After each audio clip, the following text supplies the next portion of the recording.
All right.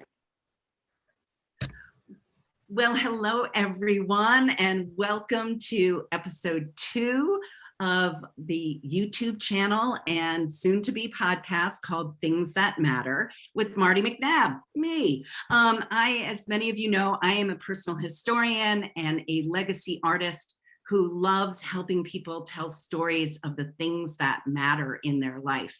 So I'm joining you today from a lovely cottage here in Gardner, Montana.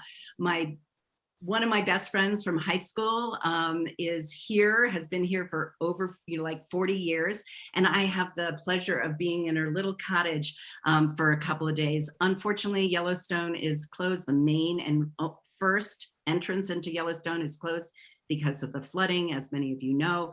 But I am coming to you here because I am so excited about the opportunity to have Funke Sprinkle join us, because I am hosting a show and tales next Wednesday called Show and Tales Shoes, Boots, Bags, and Hats, and anything fashion related.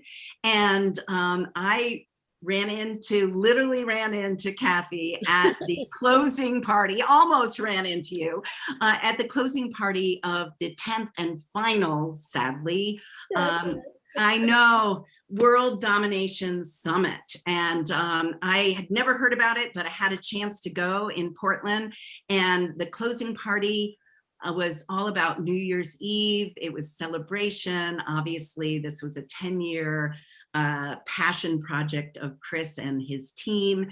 And so they had this fabulous closing party, and I ran into Kathy, and she was wearing the most beautiful, sparkly sequin pants ever that I'd ever seen. And I said, oh my God, those are gorgeous. You've got to, and she broke in right away with the story about it. And I said, hold it. I had to leave.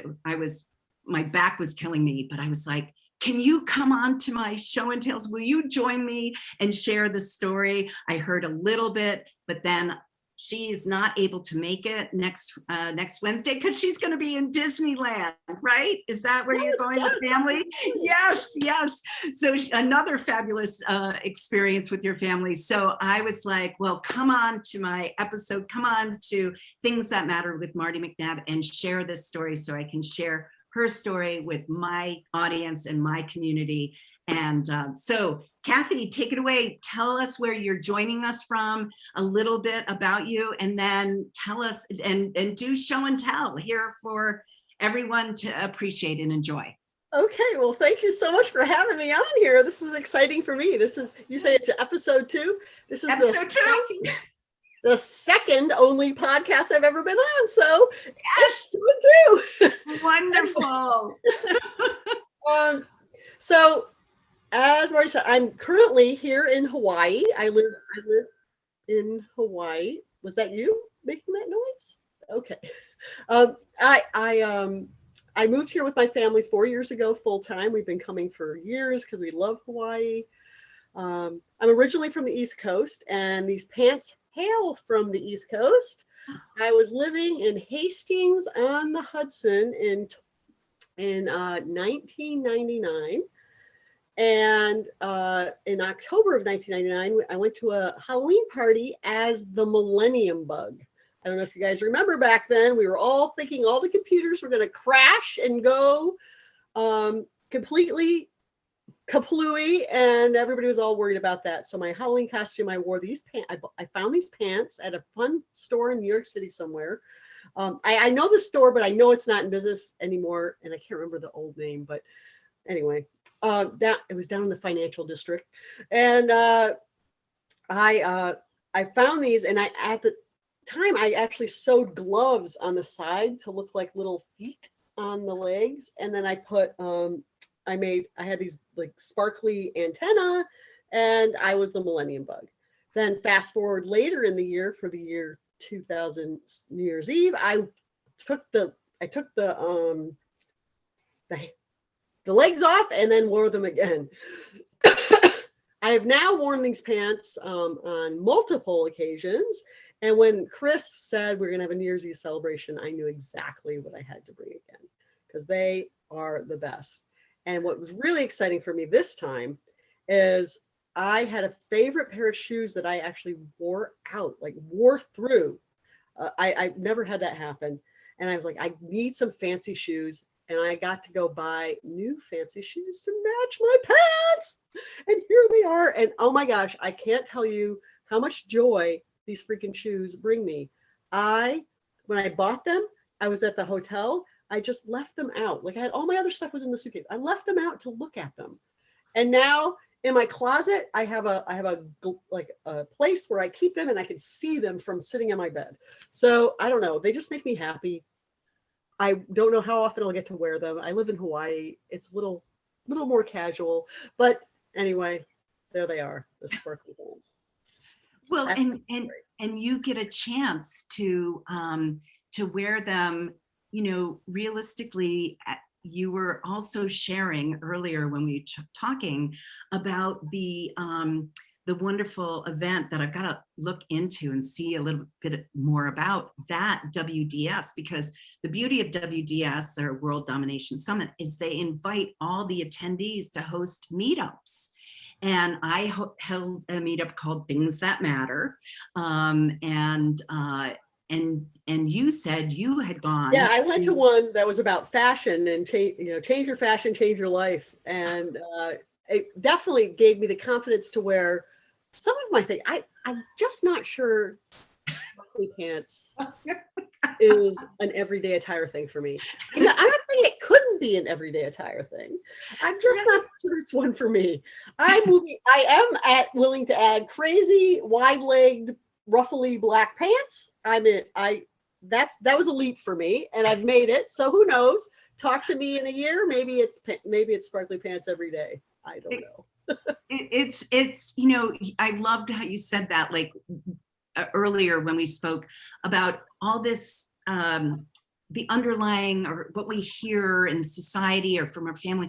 Oh, you can only use the, silverware. You can only do this for special occasions, right? And it's like, life is a special occasion, right? Yes. So it's like, maybe, And I'm sure you've heard that, like if it doesn't bring you joy, get rid of it. And it's even a little more than that. Like it's not just joy. It's like a little extra oomph. Is it going to elevate the feeling? Like it's got to be even better, I think. Yeah. Because like I have T-shirts that bring me joy, but I don't think I look the best in them. But it's still, I want things that really just make me smile when I put them on.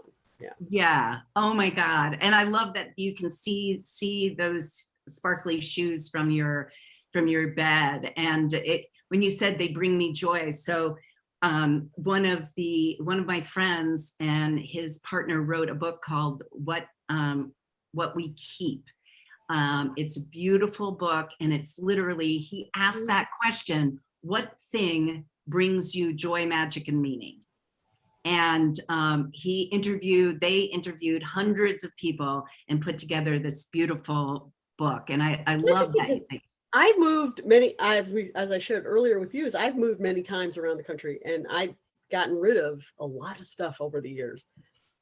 These always seem to make the cut. They always make the cut. So how long have you had them again? 1999. 1999. Yes. And I totally understand when you say about T-shirts, like you have T-shirts that bring you joy, but they don't necessarily, like the final T-shirt that you're wearing right now of the World Domination number 10. Well, what's nice is this T-shirt actually fits too. It's beautiful and it fits. I got that, and I got, needless to say, it was the final one. And so they had a store full, and they were, selling them for very inexpensive. So I was like, I'm going to get them from people like, oh, were you at this? I think a lot of people think that I've gone to it. And I was just like, nope, I just bought the T-shirt for it. But I actually have this T-shirt now that I'm wearing. Ooh, look at that. And I don't know if you can see that we have the forest, and then we have the wolf, and then we have like an eagle or something. I didn't see it at first, but yeah, beautiful. And then this is a fish And then Yeah. we've got the eye is a crescent moon. And this is the 150th like edition of, it's the anniversary of the beginning of Yellowstone. And so yes, I'm like, it's got this, thing about, 150 years, so that's great.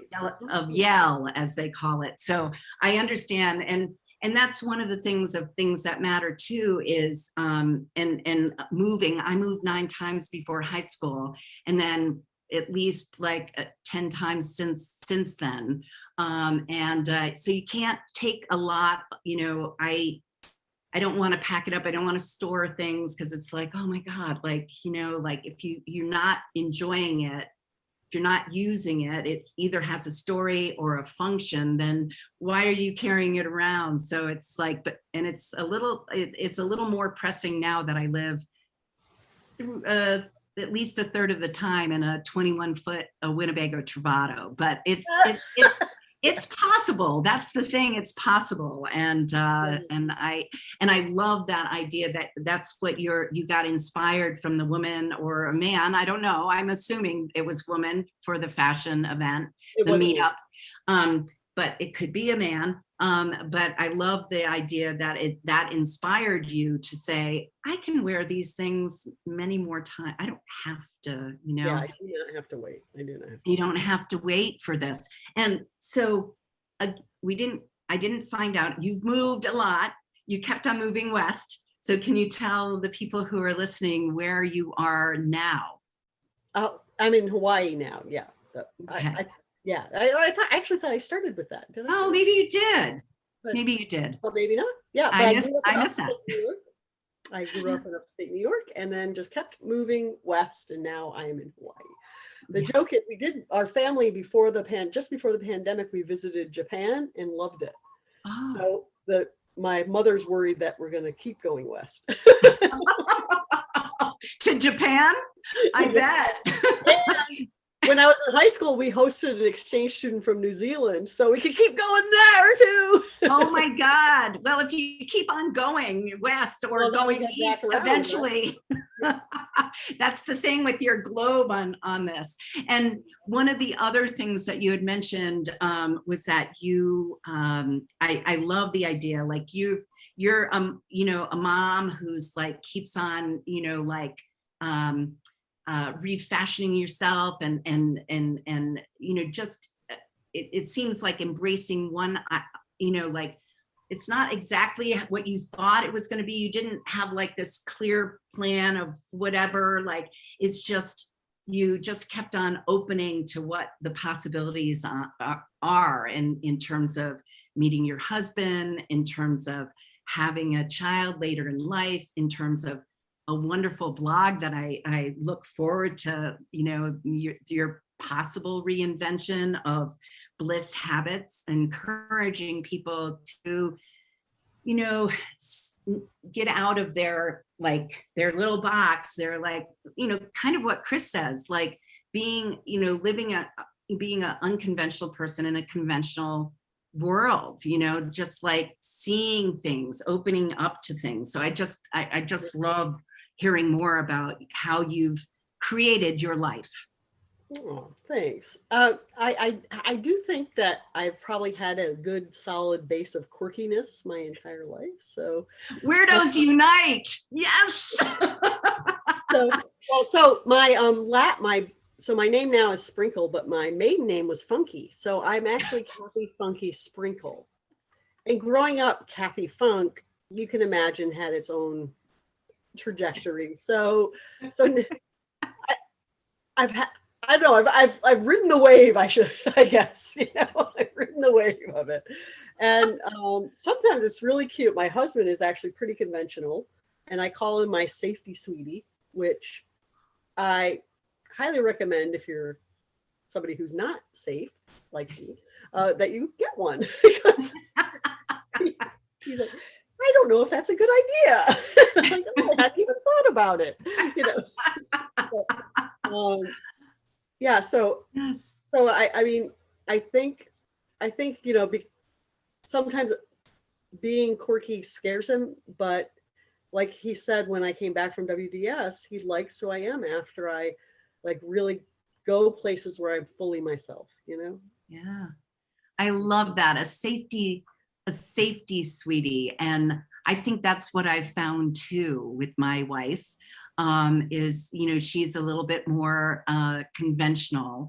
But, needless to say, they're attracted, they're attracted to it in some ways. I mean, your story about how you interviewed him, or how you met, and what you said, that, I mean, somebody who wanted a conventional partner, a conventional wife, wouldn't have responded to that, I don't think. So can you share a little bit about that? So I met my husband on Craigslist. I put an ad out that said I wanted to be wooed and wowed forever. And people responded. And I'll tell you, though, it's really, so what was very interesting to me is that I was having a conversation with some coworkers when I decided to write the ad. And they're like, and I realized that my dating profiles were always written from the perspective of what I thought they would want. Like I had an idea of the kind of person I wanted to be interested in. And I wrote what I thought they wanted. Wow. What they wanted, not what I wanted. Interesting. And I wrote what I wanted. Wow. And it was really the first time I had done that in Wow. my dating search, if you will. Yeah, that is so wonderful. And it's so, it's lovely that you had coworkers that helped you isn't that like shift your perspective, Yeah. And it's like, that whole thing of like, what brings you joy, all that kind of stuff, or you have to have these, your ideas of what you're looking for, and like this long list, of who, and it's like, you just said, I want to be wooed and wowed forever. I mean, so beautifully said. And obviously it worked. It's so funny. I don't know if you're familiar with there's a movie called Scrooged. Yes. Bill Murray's in it, and Yes. in it, there's this character Claire who he loves, and she calls him Lumpy, because whenever he doesn't do things that are like, he doesn't do things like he's poo-pooing her sweetness or whatever. Yeah. And Rob just the other day, he goes, I've been having some difficulty with the art fair I manage. Yes. Just the weather has not been cooperating. And I'm like, wow. and he's like, are you beating a dead horse? Maybe we should just kill the thing, and then he went away and he came back and he goes, I'm really sorry. Was I being lumpy about that? That I still believe in it, Like you said, it's good to have somebody who like asks that questions, like you said with your blog, like you did it for a long time, and then it was like, wait a minute, I don't have to keep on doing this. This was a good solid, 5 years solid work. And then you ended up, your daughter couldn't find an art school that she wanted to do. So you just were like, oh, well, I can do it. We'll invite some of your friends and we'll do this thing. So you're like, so maybe his question was not being lumpy, but maybe it was, like, who knows, like, but him asking, but then saying, well, maybe it's not, and that's okay. You do what you need, but I'm going to ask you this question. And that's what we need, partners and friends asking, and absolutely, all of that. Absolutely. Oh my God. What a fabulous story. All of it is wonderful. And I am so excited to share this with my audience, with other people, and have new people come. And I am so grateful to have been able to have you on as the second episode, and your second episode of being on podcast. I imagine it's not going to be your last. And no, I don't think so. And it was just such a pleasure meeting you so briefly, but getting to know you better today. And I remember you had mentioned that one of the things you did in your Bliss Habits was to offer challenges to people. And the favorite one was that you mentioned a few, but my favorite was when you encourage people, people in your community to look and see five. Yeah, I want them to notice people. Notice. Yeah. Notice people who are being kind. And we talked about the difference between being the challenge being you like going out and doing 5 kind things like on purpose, because I think it's so valuable to be able to do that, but to actually the ability to encourage people to see other people doing it is so important as well. And so like one of the things that I encourage people to do is to think about a lot of times it's hard to get to know people by just asking them, and we're so used to, well, what do you do for a living, and what do you, and what's Right. your passion, and all of the or tell me about your life. It seems so overwhelming. So one of the things that I encourage people to do is like ask people about something that matters to them, a thing that matters. So needless to say, I know you're under construction right now, but so you've got the plant behind you, and I'm sure it does actually have a story. But notice when you're on videos with people, when you're on Zoom with people, notice what's behind people, what's on their windowsill, what's on a bookshelf. That's the plant Jessica's taking care of for her teacher during the summer. And Jessica has been gone for 3 weeks, so who's taking care of it? So look okay? Yes. You're doing great, Mom.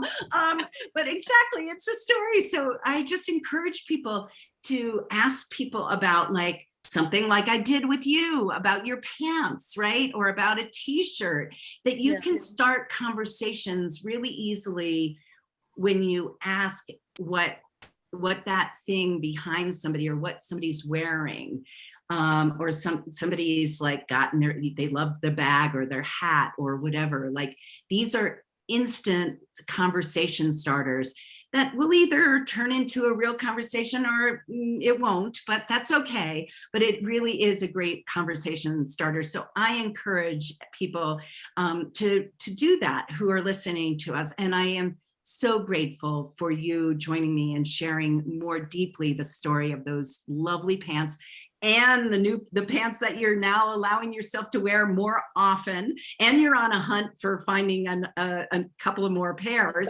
And backup, so you won't wear them out. And then you're also your fabulous shoes. So thank you so much. I really, really appreciate it. And I hope we can continue our connection and our conversation moving forward. I do as well. Thank you. This has been delightful. Yes, and enjoy the rest of the morning, because it's still morning where you are. So thanks again. I really, really appreciate your time, and have a wonderful rest of your day. Thank you as well. All right. Take good care, Kathy. All right. Bye-bye. Bye-bye.